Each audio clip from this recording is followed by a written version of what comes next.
වෙනස් ඇති. මේ ලෝකේ කවදාවත් හිතන දේ වෙන්නේ නැහැ. වෙන දේ හිතා ගන්නත් බෑ. එහෙම නෙමෙයි. අපි නඩත්තු කරන අපේ ළඟම තියෙන වස්තුව මොකක්ද?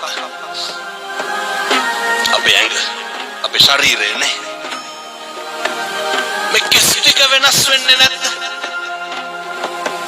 මම මේ කියන්නේ බාහිරයේ පැත්තකින් තියලා අපිට ඕන විදිහට ඔක තියාගන්න පුළුවන්. අම්මංගලං කින්ති කරෝමි. කර්මය දෙඩි වුණාම හැම එකක්ම මේක වෙනස් වෙනවා. මතක තියාගන්න. තල්ල කඩි කාලා මිනිස්සු මැරෙනවා, නයි කාලා බේරෙනවා.